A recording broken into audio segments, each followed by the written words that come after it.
Hey everyone, Anthony Fantano here, internet's busiest music nerd. And this is going to be a pretty serious letter from a fan segment here, given the topic, given the subject matter of the video of this letter that somebody sent to me, which is one of dozens of emails I've gotten on this very same topic. And it's taken me a little while to come through with a response because I really needed to think of what I wanted to say on this. My response on this video is written. It is not really off the cuff. It's a bit more measured. So do, mind me kind of reading from a script a little bit because I don't want to forget anything. I don't want to leave anything out, and I don't want to put anything in a way where it's kind of ambiguous. But let's get into the letter here sent in by Andrew.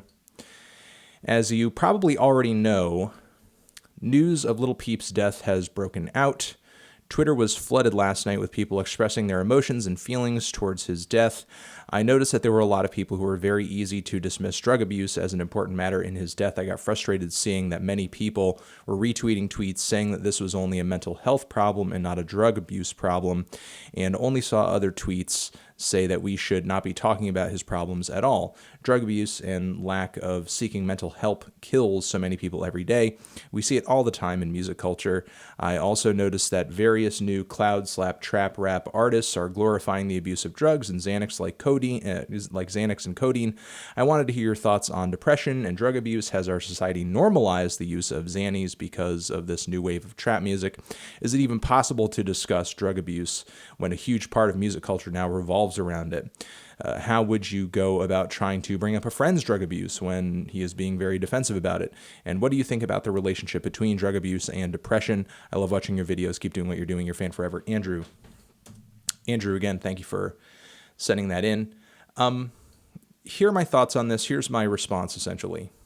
This, of course, is a very tangled and a very complex issue. It's being hotly discussed because of how tragic Lil Peep's death has been. And let's not forget the also very recent passing this decade of A$AP Yams, which, yes, while I think depression and emotional issues do play a role in what was going on with Lil Peep, that doesn't often seem to get tacked on when we talk about A$AP Yams, who may have very much had his own emotional and personal demons that he was probably fighting over the course of his lifetime. But let's not just sort of toss this into the mental health bin here. Drug abuse, I think, is a problem in modern music today. There are a lot of rappers glorifying it. Yes, sure, absolutely. So let's not completely write off the abuse side of the coin here and just sort of toss this into the mental health bin, because I feel like that's kind of partially ignoring the issue here. I think there are a lot of layers to the question that you're asking, so let me try to kind of take it a little bit point by point here. So was drug abuse an important matter in Lil Peep's death? Yes. There's not really a question about that if you're looking objectively at the issue here. Not only was the way Lil Peep was using drugs up until the point at which he passed away sort of abusive in nature, especially with kind of the whole mixing thing, which a lot of people do these days. But I wouldn't say that the problem was entirely just an abuse issue too. Obviously, there were mental health issues at work here as well. Like most things, this is a gray area. It's not entirely column A, it's not entirely column B, and I think there are probably a number of other columns that we're never going to fully know or understand because we are not Lil Peep. We're not close to him, nor are we close to any other rapper, any other person out there who ODs, who probably has a number of reasons and rationales for the behavior that they're engaging in. Now listen, Peep was pretty open about his drug abuse and his depression as well, whether it be on social media or in his music. It was very much a part of his image. You can't really ignore that these two things weren't factors, and he was very much an artist who rapped about and sung about what he knew about. I have, as I said in my coverage of his music, I have no doubts or assumptions that he wasn't sort of living the life that he portrayed himself as living. He seemed like a pretty real artist. It was a reality that I wasn't necessarily into, but he seemed like somebody who was on the level as far as kind of portraying the sort of lifestyle that he lived. And I I guess, kind of emotional demons that he and probably addiction demons as well, that he suffered from. Now, certainly these two things, the addiction and the depression, probably being the two biggest factors at work here, were certainly intertwined and influencing each other in some kind of significant way.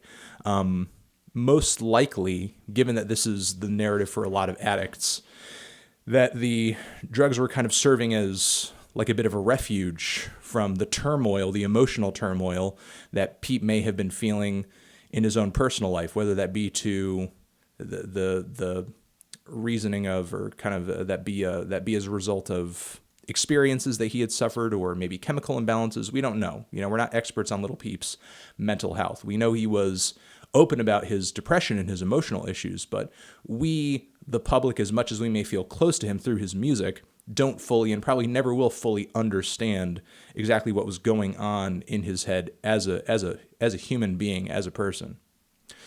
Now, what I just kind of said about addiction and depression sort of fueling each other, it's not an unlikely narrative. Just take, for an example, this tweet from, I think, September 11th this year. We have Fredo Santana, pretty infamous Chicago rapper, responding to this older tweet from Russ, which, of course, shows that shirt that he wore saying, how many Zans and how much lean do you have to drink before you realize you're a fucking loser, yada, yada, yada. And Fredo essentially responding here and kind of admitting that his addictions and his drive to sort of use these substances in the way that he does recreationally to kind of tweak his mind is certainly a result of and influenced by the trauma and the experiences that he's been through in his life. And, of course, you have a little smiley, devilish face there, but don't necessarily take this tweet as a total endorsement of this lifestyle, of this behavior, of these decisions. Fredo has always been, also been kind of open recently, talking about how he can kind of serve as an example for other people who might be using these substances or considering using these substances to kind of slow things down and play it a little safer and, not be as wild and reckless with your life as far as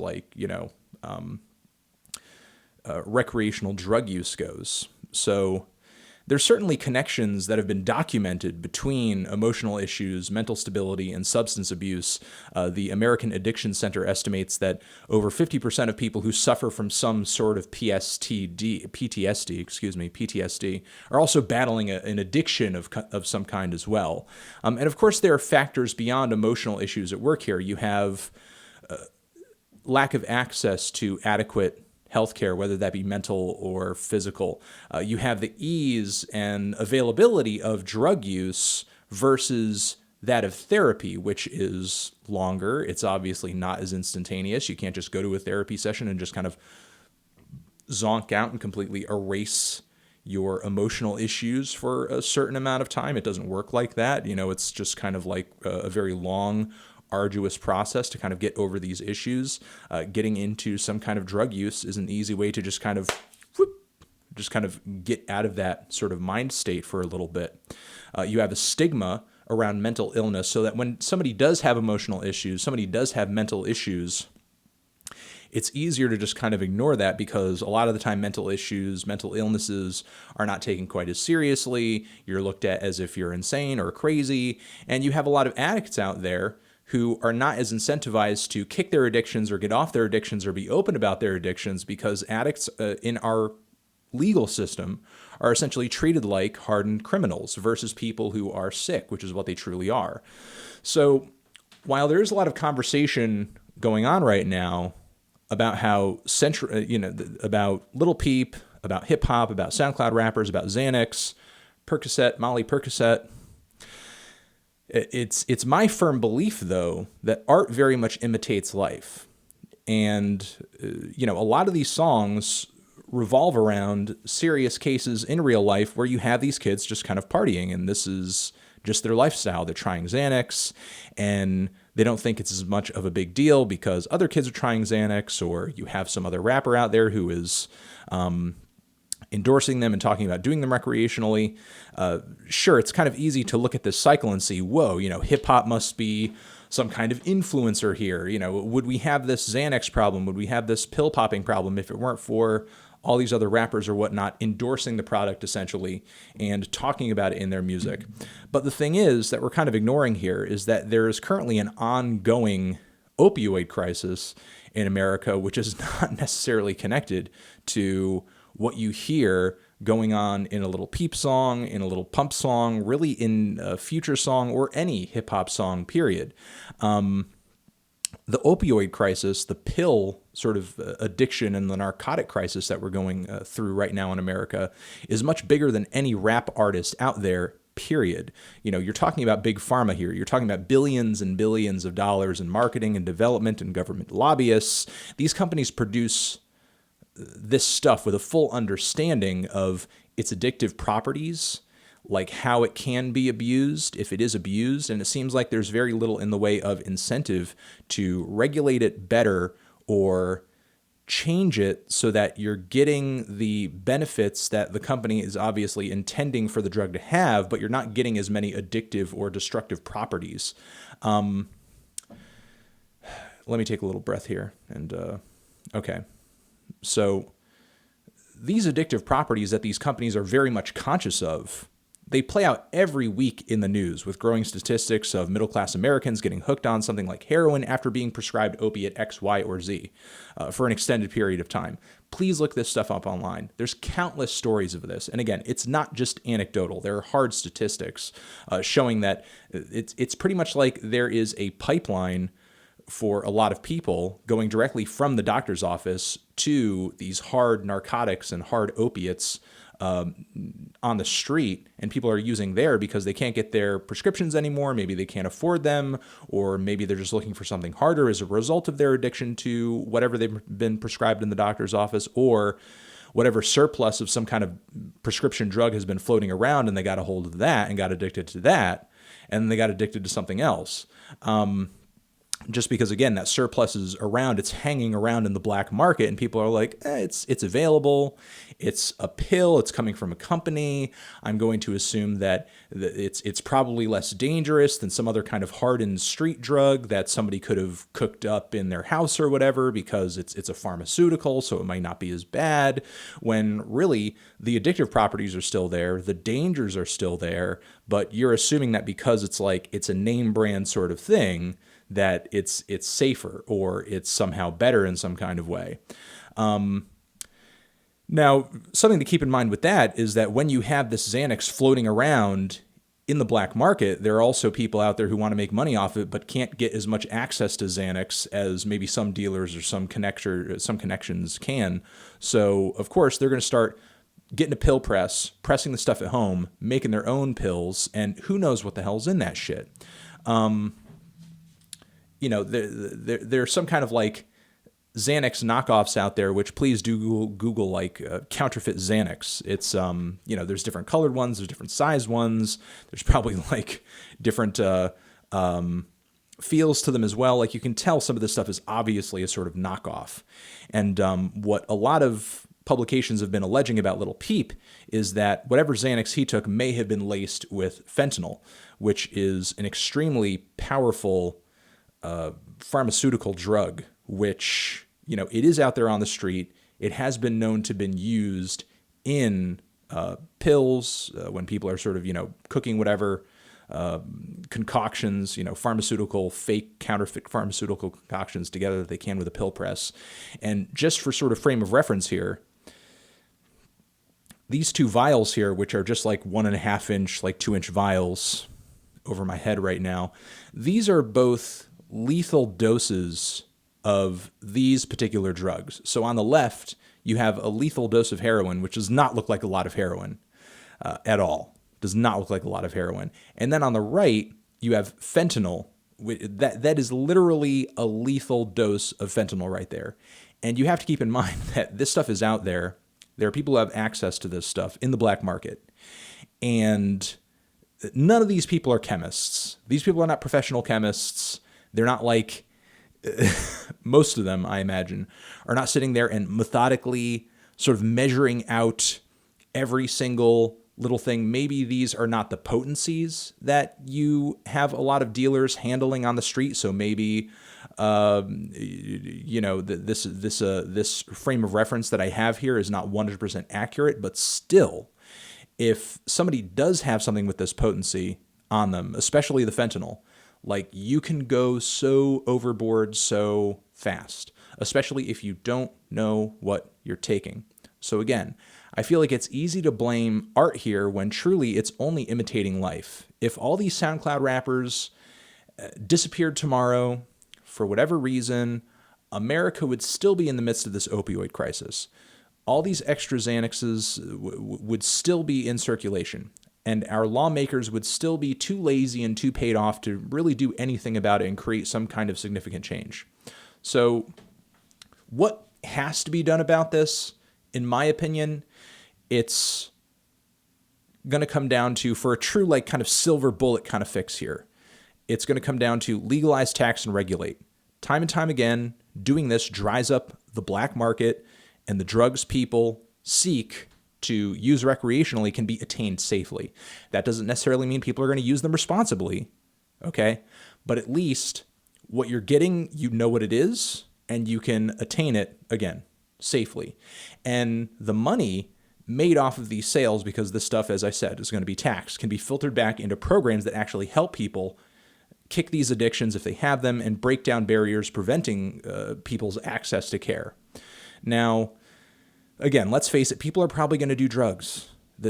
I'm not advocating for abstinence here, though that is obviously a solution in and of itself. Mankind has been seeking out ways to chemically tweak its psyche for probably thousands and thousands and thousands of years, maybe even way longer.